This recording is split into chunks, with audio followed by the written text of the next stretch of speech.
Olá pessoal do YouTube, aqui quem fala é o Júnior. Em um dos vídeos desta maratona que estamos fazendo agora sobre empresas brasileiras, nós falamos sobre endividamento de umas empresas que vamos investir. E as pessoas colocaram lá nos comentários para a gente explicar o que é isso, como fazer este cálculo.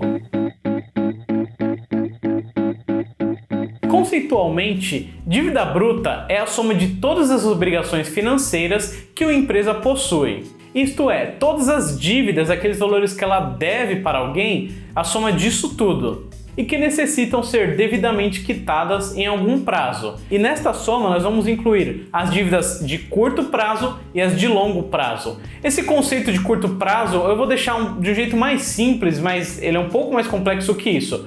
Curto prazo é tudo aquilo que a gente vai pagar em 12 meses, longo prazo acima de 12 meses. Então fica com esse conceito aí na cabeça só para vocês entenderem mais ou menos do que a gente está falando. Este cálculo é utilizado para saber a saúde financeira de uma empresa e o quão endividada ela está. E esta dívida bruta ela também pode ser considerada como aqueles ativos ou aqueles bens que a empresa adquire se endividando para poder funcionar, para poder possuir capital de giro, seus ativos e tudo mais. E até mesmo para expandir os negócios. E sendo assim, esse tipo de cálculo é muito importante para o pessoal de planejamento financeiro, que assim eles conseguem identificar quais dívidas já estão realizadas, aquilo que eles usaram esse dinheiro, já conseguiram comprar um estoque, por exemplo, e já vender esse estoque e devem quitar esta dívida, e até mesmo usar os lucros e ganhos para quitar as dívidas futuras. E utilizando todos esses números, podemos ter uma visão ampliada do modelo financeiro utilizado por essa instituição e serve para que os analistas identifiquem as dívidas de curto, médio e longo prazo com mais facilidade. E agora vamos para a parte prática, chega de enrolação. Como vamos calcular esse tipo de número? Para chegar no valor da dívida bruta, nós necessitamos de informações relacionadas ao balanço patrimonial da empresa. Todas as empresas que possuem capital aberto, elas têm de divulgar o seu balanço patrimonial.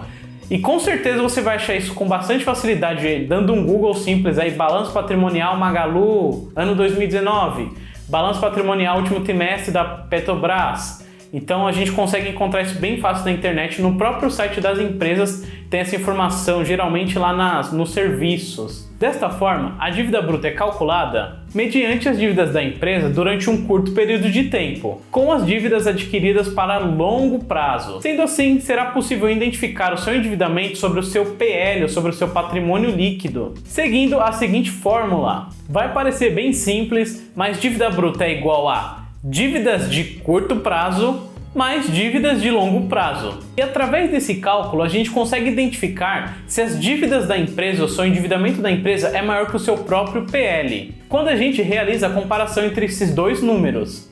E eu não disse que é bem simples o mercado financeiro? Basta você pesquisar um pouquinho, as coisas são relativamente bem tranquilas de fazer, a gente consegue esse tipo de informação com bastante facilidade e assim a gente tem um overview para saber se a empresa está bem endividada, se é um bom lugar para a gente colocar o nosso dinheiro, investir o nosso capital. Existem outros tipos de cálculo como a dívida líquida.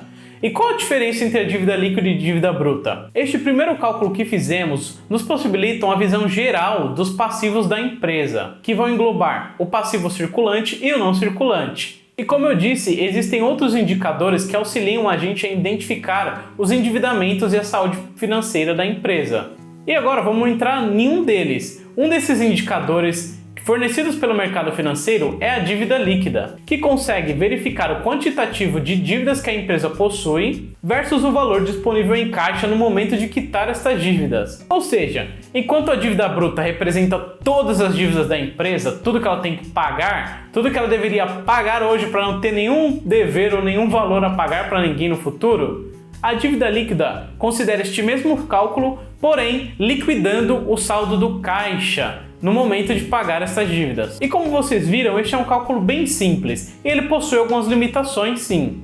Esse tipo de cálculo possibilita que nós e os analistas financeiros identifiquem a saúde financeira da empresa e o grau de endividamento, o montante que ela deve para terceiros. E provavelmente vocês devem chutar aí que esse é um dos cálculos que o pessoal mais faz para identificar quais empresas estão com uma boa saúde financeira. Porém, como é um cálculo bem abrangente, bem amplo e relativamente simples, não é recomendado que você se baseie apenas nesse tipo de cálculo para investir na empresa, ou que você faça essa sominha aí e fale, nossa, que empresa que não tem dívida, vou investir meu dinheiro nela. Às vezes ela é uma empresa que acabou de quitar suas dívidas, ou é uma empresa pequena que não possui dívidas. Grandes empresas possuem dívidas gigantescas porque elas têm muito nome de mercado, então ela consegue ficar devendo para banco, para fornecedores, para um monte de gente sem nenhum problema. Dívidas longas, de muito longo prazo. E empresas pequenas não possuem uma segurança tão grande, então os bancos, os fornecedores não dão um prazo tão grande e não fazem dívidas gigantescas com eles. É por isso que esse é um do cálculo que você tem que tomar bastante cuidado na hora de usar.